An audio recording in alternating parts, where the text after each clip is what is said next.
Islamicization of the Sudan. The story. The medieval Muslim geographers gave the name of Blood Sudan, the land of the blacks, to the belt of African territory to the south of the Sahara Desert. The Sudan is a recent creation of the 19th century. Before that, the Arabic word Sudan was used to denote black or dark-skinned peoples in general. Geographically, the Arabic name Bilad Sudan, the land of the blacks, was used to signify all sub-Saharan Africa, extending from the Red Sea to the Atlantic Ocean, an area inhabited by the dark-skinned peoples. That is the view of Professor Yusuf Fatul Hassan in his study Sudan in Africa, 1997, page 1. In the centuries known in Europe as Middle Ages, the northern region of the present Republic of the Sudan was divided into Christian kingdoms, that is the Maqqara, with its capital Old Dongola above the Third Cataract, and Alodia with its capital in Soba as the Blue Nile. By the middle of the 6th century, Christianity, the first heavenly religion in the area, was firmly established as the state religion in all the Nubian kingdoms. The Sudan enjoyed a period of cultural and economic prosperity during this era. That is the view of Dr. Ali Saleh Karrar, Sufi Brotherhood in Sudan, 1992, page 13. Within a decade or two of their conquest of Egypt, the Muslim Arabs were reported to have twice overrun the kingdom of Maqqara, and in the second attempt was during the time of Abdullah ibn Abi Sarh. So 2 attempts have been carried out by the Muslims to conquer the Nubia, mainly the Maqqara with its capital Old Dongola. The first attempt was in 1641. It had been failed, while the second one, it had taken place after 10 years, that is in 1651 or 1652. So the second attempt also had been failed. However, it was reported that there was no attempt to annex the religion, and the Muslims were induced to sign a truce or treaty that became known as the Baqt Treaty. So the attempt here had been done twice time to annex the Nubian kingdom, mainly Maqqara, but it had been failed. As a result of the failure of annexing the Nubian kingdom to the Muslims, so a treaty had been signed by the two parties, by the Nubians from a side with the Muslims from the other side. However, out of this treaty, there have been many conditions that have been agreed upon.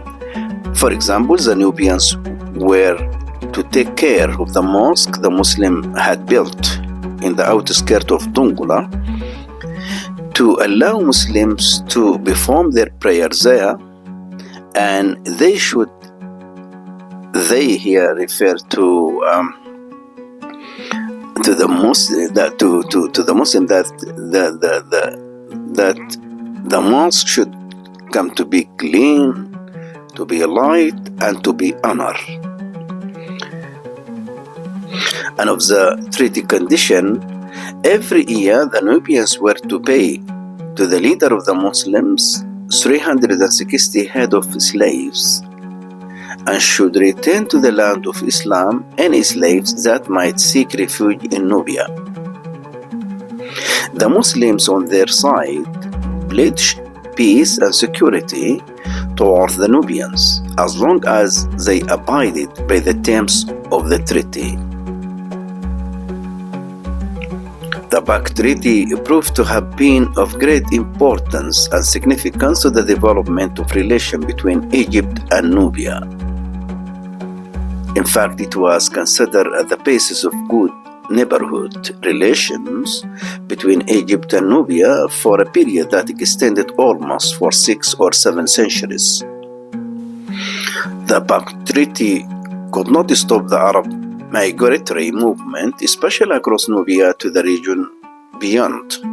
Throughout these centuries, there was a steady, slow migratory movement of the Arab nomads from Egypt into Nubia and across it into the rich, fertile plains of Alwa.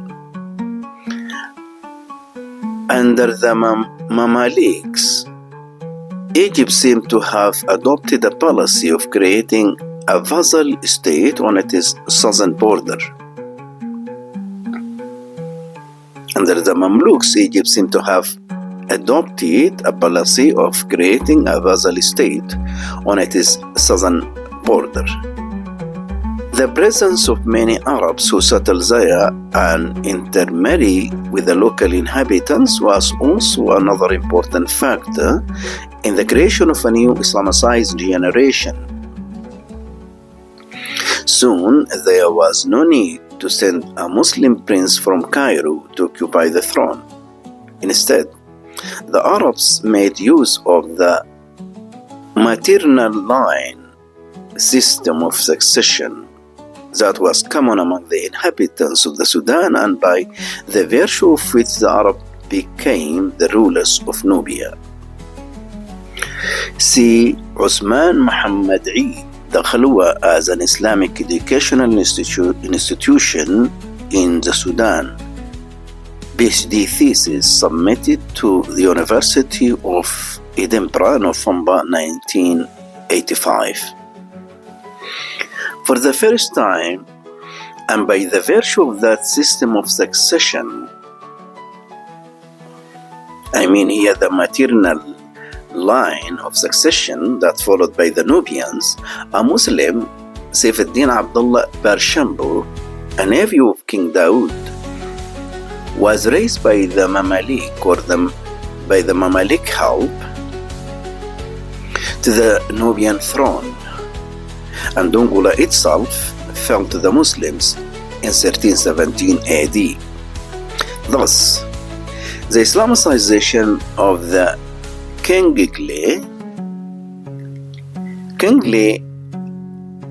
office, the Islamicization of the kingly office seemed to have marked the end of the Christian kingdom for the Nubians. The king was believed to have been the only person capable of inspiring his subjects and offering resistance to foreign invasion. To commemorate this ascendancy, or to commemorate his ascendancy to the Nubian throne, and to mark the supremacy of Islam in his territory, the king was reported to have converted into a mosque the 2-story church of the capital.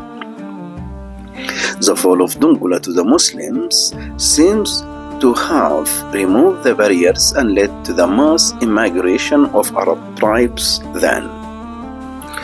From the brief account above, it has been illustrated that it took 9 centuries of a slow process of Arabization and Islamicization to convert the Sudan into a semi-culturally Arabized Muslim state by the beginning of the 16th century.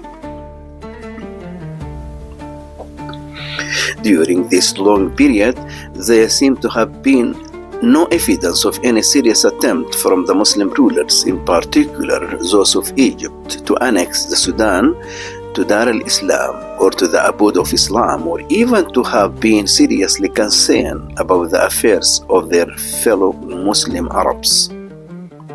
Not only that, but even after the fall of Dongola to the Muslims in the 14th century, And when the khutbah was read in the name of the Muslim Caliph and the ruler of Egypt, the rulers of Egypt seemed to have totally ignored what was taking place in the Sudan, and for about 200 years.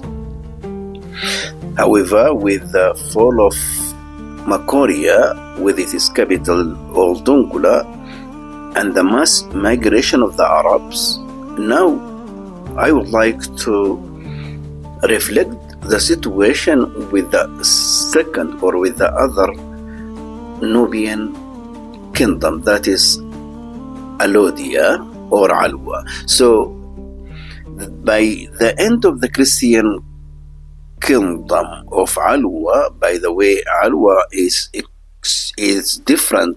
Here, the end of Christianity in Alwa is different from that of Makoria, as we are going to see in this particular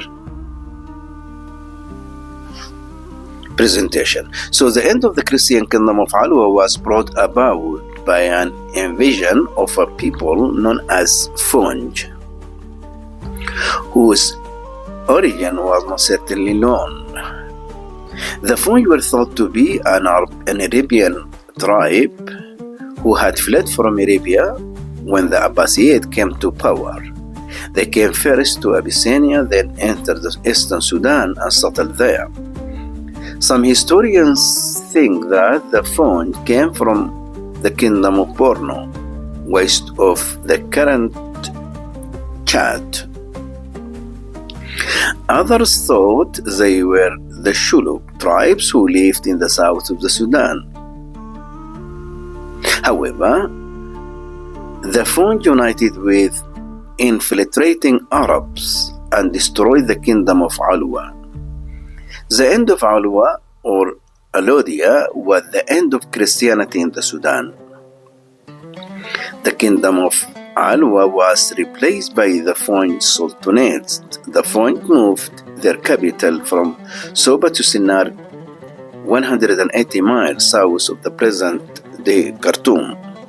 So, the complete Muslim domination, however, came about only after the collapse of the last indigenous kingdom, Alwa, in the beginning of the 16th century. Unlike that of Al-Maqarra or Makoria, the disintegration of the kingdom of Alwa did not follow from peaceful reconciliation or from peaceful infiltration. Its downfall was brought about by the collaboration of an Arab confederation under the leadership of Abdullah Jammah and the Funj by sacking its capital, and the Funj, by the way, here with their leader Amar Dungus. So the confederation that had been taken place between Abdullah Jammah, that is represented the Arab tribes, and Amar Dungus, that is represented the Funj, together their effort had come to the end of Soba through fighting, and by that they defeated the Alwa and dominated the situation there. Then they replaced and they changed the capital from Soba to Sinnar and established the first Islamic state in the country. The end of the kingdom of Alwa was also inevitable. It was in no position to offer effective resistance to the Arab nomads. The Christian faith had already declined for the same reasons as in the Nubia. The kingdom of Alwa was followed in the early 16th century by an Islamicized dynasty, the Funj kingdom of Sinnar. This event marked the beginning of the supremacy of Islam over all the region under discussion. Thus, with the adoption of Islam in Alwa, the history of Christianity in Eastern Sudan comes to an end, and a new chapter in Sudanese history is opened. See Yusuf Fadl Hassan, the penetration of Islam in Eastern Sudan, Sudan Notes and Records, 1963. So, in the wake of establishing the Funj Islamic Kingdom, with its capital in Sinnar.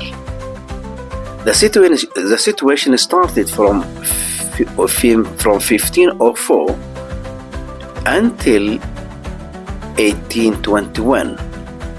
That is because by the year 1861, the French era had come to an end.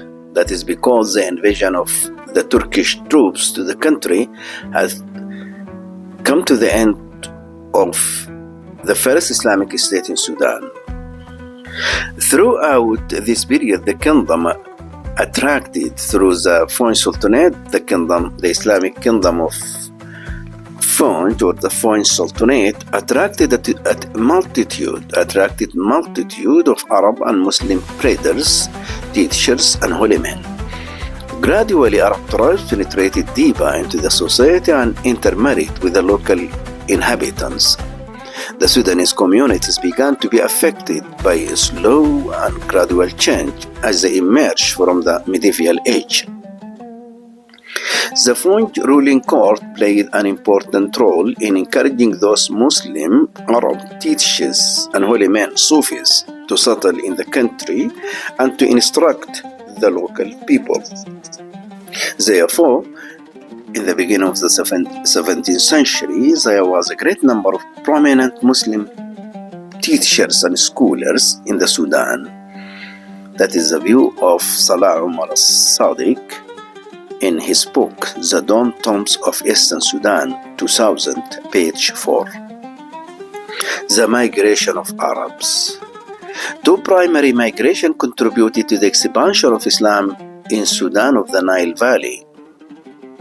The first was the Arab migration, or migrations that reached Sudan by or through the Red Sea, Egypt, North Africa, and Morocco.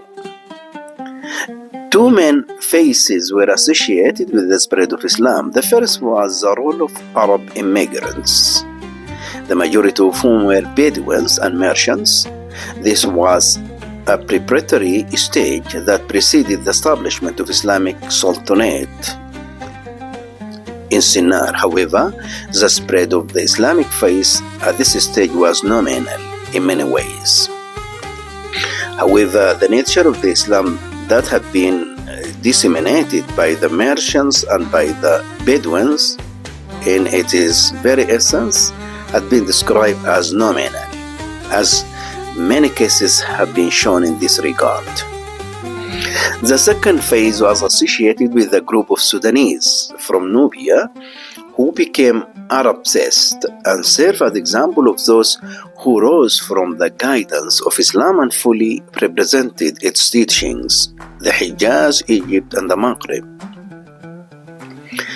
This process of transitioning from a society that was a pagan or Christian to one that was Muslim and dominated by Arab culture was gradual and peaceful. See Professor Yusuf Al-Hassan, Human Migrations and Their Impact on Spreading Islam in Sudan, published study on website. It is clear that the spread of Islam in Sudan is due to the infiltration of Arab tribes in large numbers and to the inclusion of merchants into those lands. But the process of conversion to Islam was very slow. And the fact of the matter is that Sudan in the Nile Valley did not become a Muslim country until after the establishment of Islamic Sultanate, such as Islamic Sultanate, such as French in Sinnar, for the Islamic Kingdom of Four and the Islamic Kingdom of Tegali. And the reason for this is that the Christian religion did not die with the fall of the political entity in the kingdoms of Nubia. I mean here, Makoria and Alodia, but Christianity remained in some manifestations until late, and Christian rites or rituals were practiced in the far north of Sudan until the late 15th century.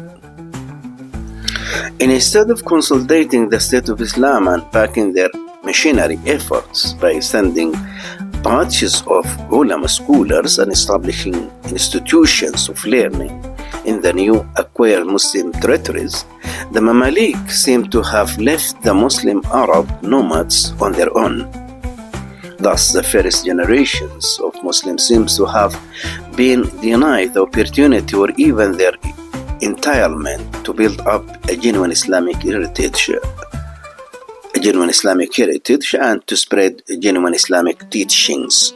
So, as had been described and as I have pointed out shortly, that the nature of the Islam that have been disseminated by the nomads and by the traders, by the way, in its very essence is nominal. At any rate, the 9th century's long pre-Fund period, in fact, came to be characterized by the lack of concern from the Muslim rulers of Egypt as far as the dissemination of Islamic teachings were in question. Internally, there was not then a Muslim state or a Muslim ruler to look after the affairs of the Muslims and to create conditions conducive to the spread of learning.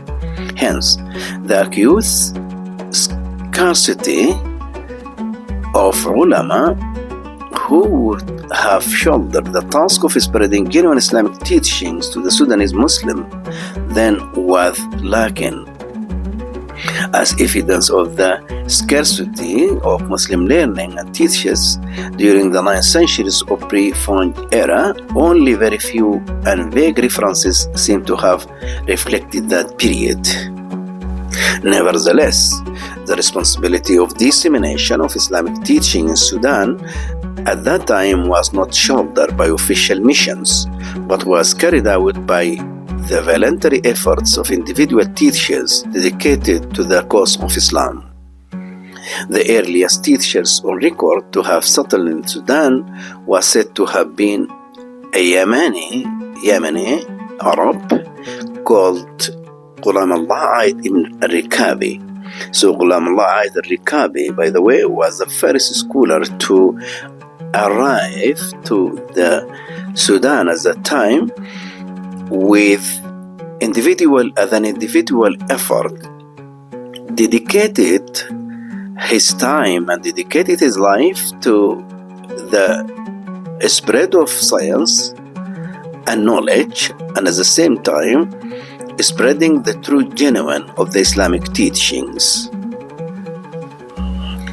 See Professor Holt, History of Arabs in Sudan, page 28. So with exploring this information and this note have been raised by historians and researchers in this particular area, I mean here, the Islamicization of Sudan, here I would like to make a summary for the above mentioned point.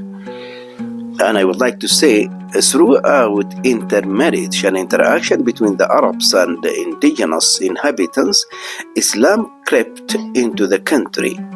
Islam emerged as the popular religion in the Sudan. This process of Islamicization developed gradually and peacefully, without any official missionary support.